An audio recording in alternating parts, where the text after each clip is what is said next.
Good evening and welcome to the NUTV News Show. I'm Gus Vuolle. And I'm Wierzbicki. Thanks for joining us. Husky spirit came alive during Northeastern's annual Homecoming Week. To kick off the week's festivities, 60 students participated in a homecoming community service event, followed by the introduction of the candidates running for mayor of Huntington Avenue on Tuesday night. Are you from Memphis? Because you're the only 10 I see. Members of both organizations and Greek Life came out to support their representatives. As the week continued, the homecoming court continued to lobby for votes as Northeastern students attended events such as the Husky Decorating Competition, a concert sponsored by Cup, Misa, and After Hours, and a comedy show featuring Sarah Silverman. Northeastern continued its homecoming festivities last Friday when the Cabot Athletics facilities held host to Midnight Madness. The new Northeastern tradition rallied students around the men's and women's basketball team who were not scheduled for their games during this homecoming week. The party began with performances by the two squads who got a chance to show off their rhythmic abilities. The men's and women's teams had a three-point shootout and dunk contest to give the crowd a taste of what was to come this season.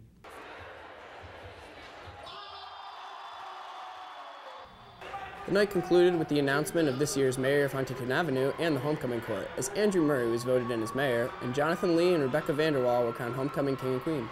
This year's homecoming event shined a spotlight on the recent successes of Northeastern athletics. Huskies piled up the wins in women's volleyball and both men and women's ice hockey and soccer. On Saturday night, the men's hockey team defeated the #1 ranked Boston College Eagles 3-1 before a sold-out crowd at Matthews Arena. This victory over the defending national champions earned the team their first early season record of 2-0 since the beginning of the 1999-2000 season, and subsequently the title of Hockey East Team of the Week. They are now ranked 14th in the country.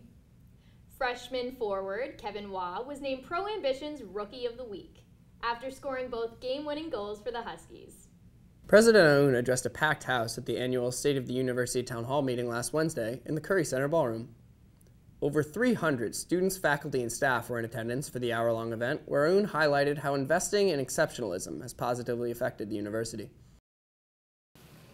We received the largest number of applications of any private university in the last 2 years for a simple reason.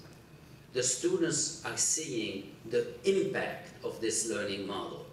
They are getting jobs and they are going to graduate school. As president of the school for the last 6 years, Aoun cited several reasons for the school's dramatic rise in academic standing, ranging from global experiential education to the impact of youth-inspired research. The presidential debates are underway as Election Day draws near. NUTV correspondent Carolina Chorvath asked students across campus what they thought of the first debate. After much anticipation, the series of presidential debates has begun. We took to the Curry Center to ask Northeastern students what they thought about the first debate. I think Mitt Romney won the debate. I think Romney probably won the debate. I think Mitt Romney won. The general population seems to think Romney won. I definitely think Obama was more reserved in his debates. He didn't really, a lot of people have critiqued him for not attacking Romney where he could have. Barack Obama need to prepare more, and not prepare more, just keep up with his speech delivery skills, because he used to be really good. I think they focused a little bit too much on the numbers and not what kind of policies they would prefer, what kind of ideals they plan to hold while they're in office. I hope that Obama will kind of step his game up and be a little bit more aggressive with Mitt Romney. Obama will definitely step it up, but I think Mitt will as well, so definitely should keep watching. With 2 more scheduled debates, Northeastern students will have more time to form their opinions about the 2 presidential candidates. This is Carolina Chorvath with NUTV. The 2012 vice presidential debate took place last Thursday at the Center College of Danville, Kentucky. Wisconsin Congressman and Republican nominee Paul Ryan debated the current Vice President Joe Biden on topics like the budget, foreign policy, and abortion. The debate was historically a series of firsts, as it became both the first time vice presidential candidates were Catholic, and the city of Danville became the smallest town to hold a national debate.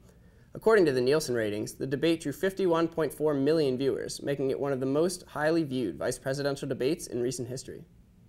Last Thursday, Northeastern's foodies attended a free cooking demonstration and cookbook signing by Nancy Singleton Hatchesoo in the exhibition kitchen.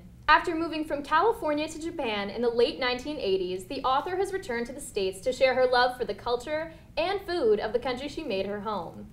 With nearly 20 years of experience teaching cooking classes, Hatchisu shared with Northeastern students her recipes, as well as stories of what life is like on the organic farm she lives on in rural Japan. The exhibition kitchen, located in Stetson West, has hosted a number of renowned chefs and best-selling authors over the past few years. You can find a list of upcoming appearances as well as interactive demonstrations on the NUDining.com calendar. Last Sunday, the Australian skydiver Felix Baumgartner became the first person to break the sound barrier after skydiving from the edge of space. The 43-year-old former soldier jumped from a height of 128,000 feet. Baumgartner plummeted for over 4 minutes in temperatures under 70 degrees Fahrenheit, accelerating to speeds over 830 miles per hour. He described the sensation as swimming without touching the water. His stratospheric descent set 5 world records for skydiving.